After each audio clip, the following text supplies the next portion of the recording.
Hey, so I want to talk about how when we're with a narcissist, whether it's a friendship, romantic, or it's your family, you are trying to love this person and yet it hurts you so much to do so. And I wanted to share how I think that it has to do with not the fact that you are not loving properly, because you probably are, it's that they're not receiving it. And I thought of this because Dara Dubonnet mentioned something about how if you tell someone, let's say like a piece of information or just like give them advice, and they receive it, it kind of like it comes back to you and it like fuels you as well. But if they like don't want to hear your advice, or they're just like not interested in listening, then it kind of just like hits a wall and like falls, and you feel depleted and like it was a waste of time, right? And you're not like doing anything productive. It just falls flat. And I immediately thought of how it is to love a narcissist, is you just feel like you're hitting a wall because they don't receive love. They don't want love, they want supply. And that only comes from like worshiping them or having negative emotion that they provoke in you. And that's all that they want. They don't want genuine love. So if you are genuinely trying to love them and heal them and help them feel better and help them see that they're worthy of love and they're divine, like they don't want that kind of message. So it's gonna fall flat and you're gonna hit a wall, and it's gonna hurt you to try to love them. Almost like trying to pet a cat that's like just walking away from you and it doesn't want to be petted.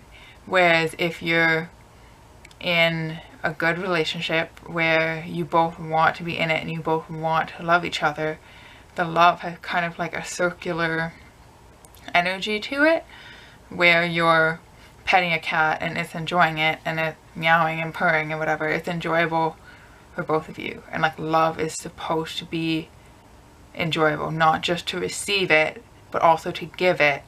So if you're trying to love someone and feeling like you're not doing it properly, which is what I always thought, like I thought that I was not able to love. Like that was one of my greatest pains from this whole thing, was that I thought that I didn't have any love to give because I couldn't help my parent feel better. It was so obvious to me that they were suffering so hard, so much, and so I was trying so hard to help them out of their suffering, but my loving them did not relieve any of their pain or their anxiety or their fears. So I thought, wow, I must not be able to love. And that was so painful for me.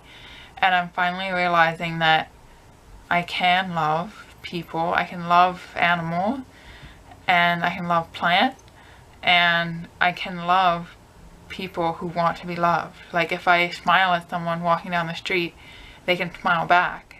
And I was like, okay, that was like a moment. That was an energetic exchange that was beneficial for both of us.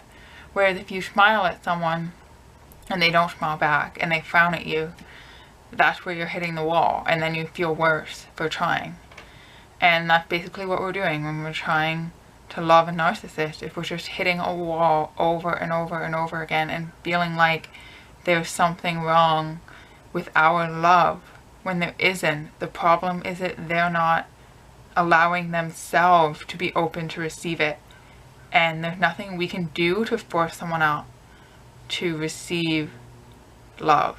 So if we're in this kind of situation, our only option is to leave. If they're truly narcissistic to the point where they're completely delusional, there's nothing we can do. But if you're with a person who maybe is just afraid of love, but they're not narcissistic, then it will be possible to have them like open up if they wanted to.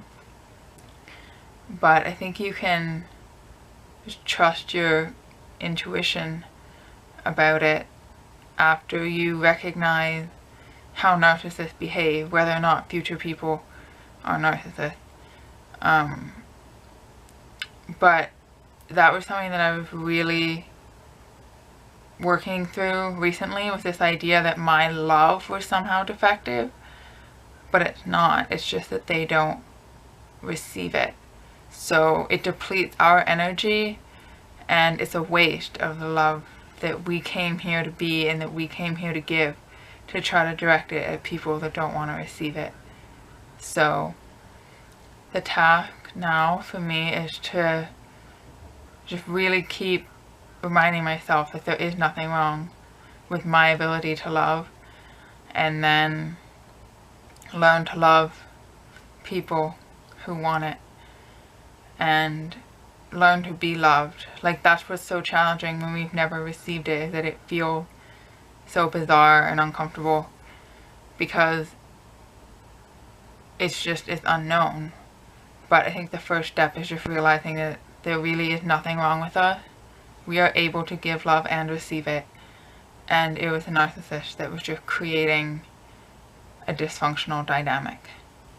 So let me know if you've experienced this and what your thoughts are on this topic, and thank you for watching.